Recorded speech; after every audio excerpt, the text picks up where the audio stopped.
चौधरी जी मेरे साथ में हैं डिफेंस एक्सपर्ट के तौर पर। आप दोनों का ही बहुत स्वागत।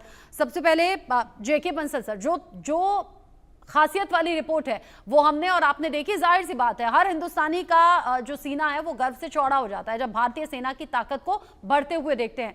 लेकिन पाकिस्तान इस रिपोर्ट को देखेगा तो क्या सोचेगा? ब्रह्मोस ने तबाही मचाई, लेकिन ये तो ब्रह्मोस से भी कहीं ज्यादा एडवांस मिसाइल है जिसे तैयार किया जा रहा है।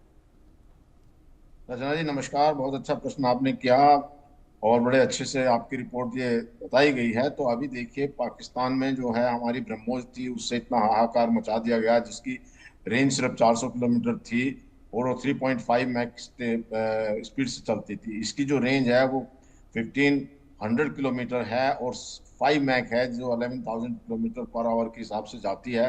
और ये लो लेवल पे भी उड़ सकती है, लॉन्ग ड्यूरेशन तक उड़ सकती है। और उड़ने के अलावा जो है ये जो है किसी भी जो जल थल नभ तीनों जगह से इसका वार किया जा सकता है। और छोटे जो नीचे उड़ने के हिसाब से ये उनके बंकर, इनके रडार को भी नष्ट कर सकती है और जो एयर बेस है उनको नष्ट कर सकती है। तो उससे जो है ना, और जैसे बताया कि 1000 से 2000 किलोग्राम तक का जो है पेलोड लेके जाती है, बम लेके जा सकती है, न्यूक्लियर मिसाइल भी ले जा सकती, न्यूक्लियर वार हेड भी ले जा सकती है। तो इसकी जो क्षमता है वो बहुत ज्यादा हो जाती है और ज्यादा हो जाने से पाकिस्तान में बिल्कुल चिंता होगी और चीन में भी चिंता होगी, क्योंकि चीन के पाकिस्तान को तो पूरे को कवर कर लेगी, चीन के भी बहुत सारे जो इम्पोर्टेंट हिस्से हैं उनको भी कवर करेगी। तो इससे पाकिस्तान और चीन दोनों में इसका है। और इसके अलावा भारत जो है एक अपना जो सेल्फ रिलायंट है, जो हम आत्मनिर्भर की तरफ बढ़ रहे हैं, वो बहुत इम्पोर्टेंट है कि युद्ध के समय में जब किसी भी तरह का अगर इस तरह की मिसाइल होती हैं, उनका गोला बारूद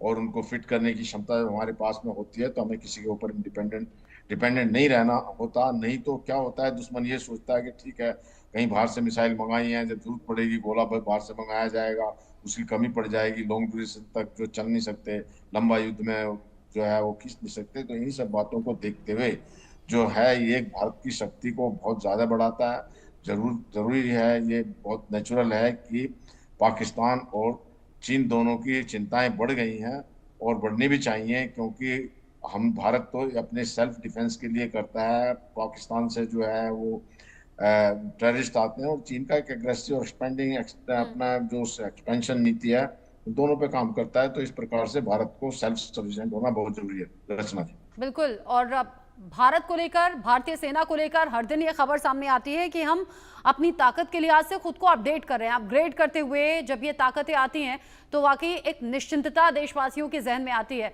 तपेश चौधरी जी, ऑपरेशन सिंदूर में जब भारतीय सेना ने सिर्फ 2% अपनी ताकत दिखाई तो पाकिस्तान में त्राही त्राही मच गई, तबाही मच गई।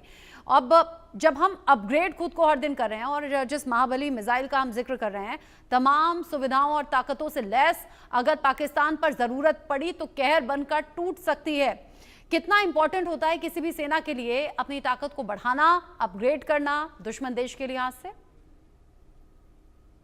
जी रचना जी, बिल्कुल। देखिए, मोटिवेशन तो सेना का हथियारों से ही आता है। जो सेना बिल्कुल लेटेस्ट टेक्नोलॉजी के हथियारों को यूज करती है, उसको पता है कि मैं वन ऑफ द वर्ल्ड में बेस्ट हथियार यूज कर रहा हूँ जिसका सक्सेस रेट ज्यादा होने वाला है, तो उस फौज का मोटिवेशन ही अलग होता है। तो इसमें तो कोई ऐसे तो पाकिस्तान की सेना का मोटिवेशन एकदम जमीन के अंदर गड़ा हुआ होगा, क्योंकि एयर डिफेंस सिस्टम काम नहीं आया, जगह जगह तो वहां तबाही मच रही थी।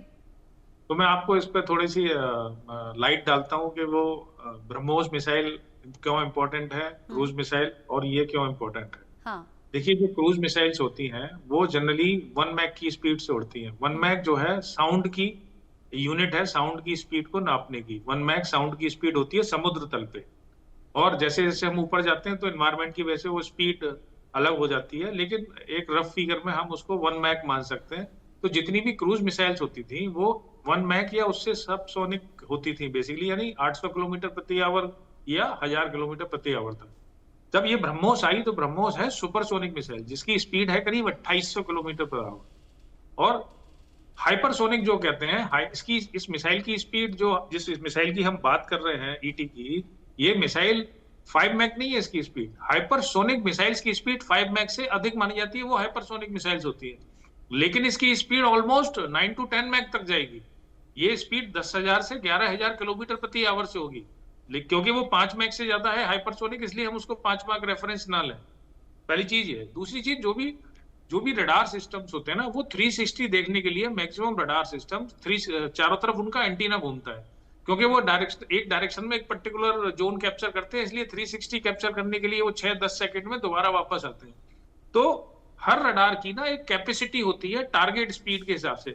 आजकल के जो रडार्स हैं, जो सर्वेलेंस रडार्स हैं, जो ट्रैकिंग रडार्स हैं, बेसिकली उनको उनकी जो 3000 4000 किलोमीटर पर आवर से ज्यादा के टारगेट्स को वो प्रोसेस ही नहीं कर पाती इंफॉर्मेशन।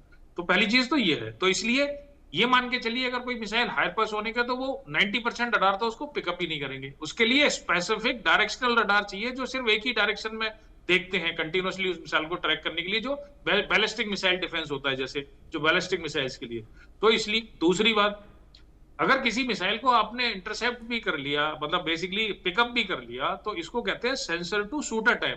यानी कि मैंने रडार से एक मिसाइल को पिकअप किया, उसके बाद मैंने उस इंफॉर्मेशन को प्रोसेस किया, मेरे पास वो ट्रैक मिला, मुझे उस ट्रैक को मैंने आइडेंटिफाई किया हॉस्टाइल, फिर मैंने ये सोचा इसको कौन सा वेपन सिस्टम न्यूट्रलाइज करेगा, वो टारगेट मैंने उसको असाइन किया वेपन सिस्टम को, फिर वेपन सिस्टम ने अपना टाइम लिया, टारगेट को डिस्ट्रॉय करने के लिए मिसाइल लॉन्च की। तो ये सेंसर टू शूटर टाइम में काफी लैग होता है। और जब मिसाइल खुद ही 10-11 हजार किलोमीटर प्रति घंटा की रफ्तार से चल रही है, तो इसलिए वो टाइम बहुत लिमिटेड हो जाता है किसी की मिसाइल को न्यूट्रलाइज करने के लिए। तो हम रशिया, चाइना और अमेरिका के बाद हम चौथे कंट्रीज बन जाएंगे हाइपरसोनिक मिसाइल के लिए। तो ये जब ब्रह्मोस, बिल्कुल सही कहा आपने कि जब ब्रह्मोस ने इतना आतंक मचाया, जब वो तो ब्रह्मोस ही नहीं पकड़ पाए, तो फिर ऐसी मिसाइल्स को कैसे पकड़ेंगे। और इसकी तो रेंज है, ब्रह्मोस में तो 300-400 किलोग्राम का वॉरहेड होता है, इसमें तो 1000 to 2000 किलोग्राम का वॉरहेड होगा, प्लस हाइपरसोनिक स्पीड होगी, और प्लस ये क्रूज मिसाइल इसीलिए अच्छी मानी जाती है क्योंकि बैलिस्टिक मिसाइल्स के मुकाबले इनका कंट्रोल ज्यादा अच्छी तरह से किया सकता है, और ये अर्थ की सरफेस के नजदीक चलती है। वैसे ही इनका पिकअप होना थोड़ा मुश्किल होता है बैलिस्टिक मिसाइल्स के मुकाबले में। तो ये हमारे लिए बहुत बड़ा फोर्स मल्टीप्लायर है। India will stand out.